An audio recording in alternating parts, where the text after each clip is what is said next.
So ఇప్పుడు type స్క్రిప్ట్లో classes ఎలా డిఫైన్ చేస్తారో చూద్దాం. ఇక్కడ చూడండి, ఫస్ట్ ఆఫ్ ఆల్ క్లాస్ అనేది మనకు ఒక బ్లూ ప్రింట్ లాంటిది. అంటే సింపుల్గా చెప్పాలంటే మనం ఇల్లు కట్టుకునేటప్పుడు మన ఇంటికి ప్లాన్ అనేది ఎలా గీసుకుంటామో అలాగే మనం ఆబ్జెక్ట్స్ క్రియేట్ చేయడానికి ఈ క్లాస్ అనేది మనకు బాగా ఉపయోగపడుతుంది. సో మనం క్లాస్ క్రియేట్ చేసేటప్పుడు ఎప్పుడు కూడా ఈ క్లాస్ అనే కీవర్డ్ తీసుకొని మనం ఈ క్లాస్కి ఏ పేరు పెడుతున్నామో ఆ పేరు అనేది ఎప్పుడు కూడా ఈ క్యాపిటల్ లెటర్తో స్టార్ట్ అయ్యేలా చూసుకోవటం మంచి ప్రాక్టీస్. ఈ క్లాస్కి కర్లీ బ్రేసెస్ లోపల మనం ఈ క్లాస్కి ఏ ప్రాపర్టీస్ డిఫైన్ చేస్తున్నామో ఆ ప్రాపర్టీ, దాంతోపాటు ఆ property taluka data type. For example ఇక్కడ నేమ్ అనే ప్రాపర్టీకి స్ట్రింగ్ డేటా టైప్ డిక్లేర్ చేశారు ఇలా. అండ్ నెక్స్ట్ స్టెప్లో ఏజ్ అనే ఒక ప్రాపర్టీకి నెంబర్ అనే ఒక డేటా టైప్, తర్వాత డిపార్ట్మెంట్ అనే ఈ ప్రాపర్టీకి స్ట్రింగ్ డేటా టైప్ ఇలా పాస్ చేసిన తర్వాత నెక్స్ట్ స్టెప్లో మనం ఒక కన్స్ట్రక్టర్ కూడా డిఫైన్ చేయాలి. అంటే మనం ఈ క్లాస్ని బేస్ చేసుకొని క్రియేట్ చేసిన ఆబ్జెక్ట్స్ వాటిని ఇన్స్టెన్సెస్ అని కూడా అంటారు. అవి ఇప్పుడు మనం నెక్స్ట్ స్టెప్లో ఆబ్జెక్ట్స్ క్రియేట్ చేస్తాం ఈ మోడల్ని బేస్ చేసుకొని, అంటే ఈ క్లాస్ని బేస్ చేసుకొని.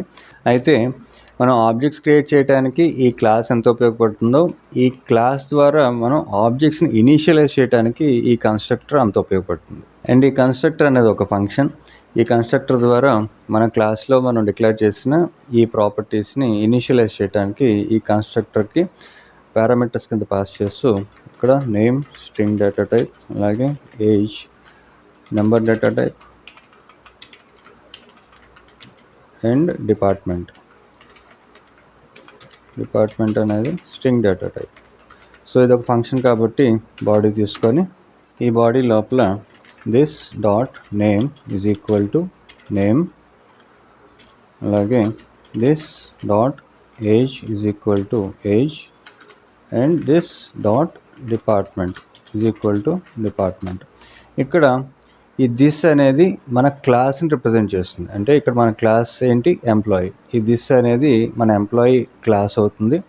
అలాగే ఈ దిస్ డాట్ నేమ్ అనేది మన ఎంప్లాయీ క్లాస్లో ఉన్న ప్రాపర్టీ అవుతుంది.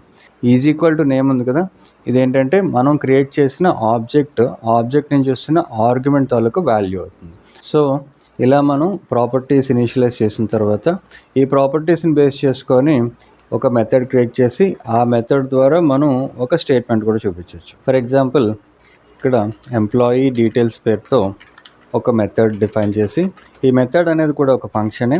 మనం క్లాస్లో కానీ ఇలాగ ఆబ్జెక్ట్లో కానీ ఒక ఫంక్షన్ని ప్రాపర్టీగా డిఫైన్ చేసేదాన్ని మెథడ్ అంటాం.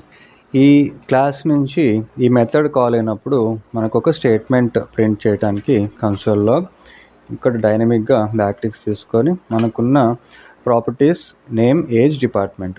సో ఏజ్ పక్కన పెట్టి ఈ ఎంప్లాయీ పేరేంటి, అలాగే ఏ డిపార్ట్మెంట్కి చెందిన ఎంప్లాయీ అని చూపించడానికి ఇక్కడ ఎంప్లాయీ నేమ్ ఈజ్ డైనమిక్గా మనం ఈ ప్రాపర్టీని ఇలాగా $సైన్తో పాటు కర్లీ బ్రేసెస్లో దిస్ డాట్ నేమ్ అంటే ప్రాపర్టీని ఈ క్లాస్ నుంచి ఈ ప్రాపర్టీని ఇలా డైనమిక్గా ఫెచ్ చేస్తూ employee name is name and from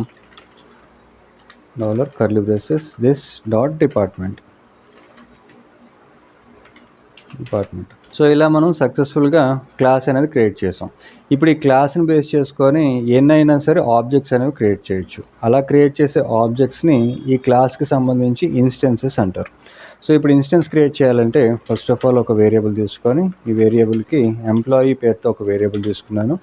instance create చేయడానికి న్యూ అనే కీవర్డ్ వాడుతూ ఈ క్లాస్కి మనం కన్స్ట్రక్టర్ డిఫైన్ చేసాం కదా, ఈ కన్స్ట్రక్టర్కి ఆర్గ్యుమెంట్స్ పాస్ చేస్తాం, అది కూడా క్లాస్ పేరుతో. ఇక్కడ మన క్లాస్ పేరు ఏంటి, ఎంప్లాయీ. సో ఇక్కడ ఎంప్లాయీ ఆర్గ్యుమెంట్ కింద ఇక్కడ చూడండి మన properties name, age, department. Name data type string, age data type number, department data type string. కాబట్టి వీటికి మ్యాచ్ అయ్యే వాల్యూస్ మాత్రమే డేటా టైప్స్ కింద పాస్ చేయాలి. అంటే ఇక్కడ for example name data type string కాబట్టి ఇక్కడ మహేష్ పేరుతో ఒక నేమ్కి వాల్యూ ఇచ్చాను, ఆర్గ్యుమెంట్ పాస్ చేశాను. అలాగే ఏజ్ కింద 30 and department string data type కాబట్టి ఇక్కడ టెస్టింగ్ అని ఒక డిపార్ట్మెంట్కి స్ట్రింగ్ డేటా టైప్ ఆర్గ్యుమెంట్ కింద పాస్ చేశారు. ఇప్పుడు ఈ ఆబ్జెక్ట్ ద్వారా మనం పాస్ చేసిన ఆర్గ్యుమెంట్స్ బేస్ చేసుకొని మనకి ఈ స్టేట్మెంట్ డైనమిక్గా ప్రింట్ అవ్వాలి అంటే మనం ఈ మెథడ్ కాల్ చేయాలి. ఈ మెథడ్ని కాల్ చేయడానికి మన variable employee. So employee dot employee details, ఇలాగా ఇది ఒక ఫంక్షన్ కదా, ఈ మెథడ్ ఒక ఫంక్షన్ చెప్పుకున్నాం కదా. ఈ ఫంక్షన్ కాల్ చేసినప్పుడు ఈ ఫంక్షన్ నుంచి వస్తున్న రిటర్న్ స్టేట్మెంట్ ఏదైతే ఉందో అది మనకి కన్సోల్ చేసాం కాబట్టి కన్సోల్లో మనం చెక్ చేసుకోవచ్చు. సో దీన్ని ఇప్పుడు సేవ్ చేసి అవుట్పుట్లోకి వెళ్ళి కన్సోల్ ఓపెన్ చేస్తే ఇక్కడ కన్సోల్లో చూడండి employee name is Mahesh from testing. So ఇక్కడ ఇంకా క్లియర్గా ఉండటం కోసం టెస్టింగ్ ఇక్కడ డిపార్ట్మెంట్ అని కూడా రాస్తాను. అండ్ ఇంకొక ఇన్స్టెన్స్ క్రియేట్ చేయడానికి ఇక్కడ కాన్స్ట్ అనదర్ ఎంప్లాయీ పేరుతో ఒక వేరియబుల్ తీసుకొని న్యూ ఎంప్లాయీకి ఆర్గ్యుమెంట్స్ కింద ఈసారి సురేష్ అని పాస్ చేసి ఏజ్ వచ్చి ఇక్కడ 32, అకౌంట్స్ సేవ్ చేస్తే అలాగే ఇక్కడ మన స్టేట్మెంట్ ప్రింట్ అవ్వడానికి మన variable another employee dot employee details ఇలా కాల్ చేస్తే ఇప్పుడు చూడండి కన్సోల్లో మనకి ఇంకొక రికార్డ్ అంటే employee name is Suresh from accounts department ఇలా మనకి అవుట్పుట్ అనేది వచ్చింది. సో ఇలాగా ఒక క్లాస్ మనం డిఫైన్ చేసి ఈ క్లాస్ని బేస్ చేసుకొని ఎన్నైనా ఆబ్జెక్ట్స్ అనేవి క్రియేట్ చేయొచ్చు. ఇలా క్రియేట్ చేసే ఆబ్జెక్ట్స్ ఈ క్లాస్కి ఇన్స్టెన్సెస్ అవుతాయి. ఈ ఇన్స్టెన్స్ ద్వారా మనం పాస్ చేసే ఆర్గ్యుమెంట్స్ని బేస్ చేసుకొని ఈ మెథడ్ నుంచి మనకి అవుట్పుట్ అనేది వస్తుంది.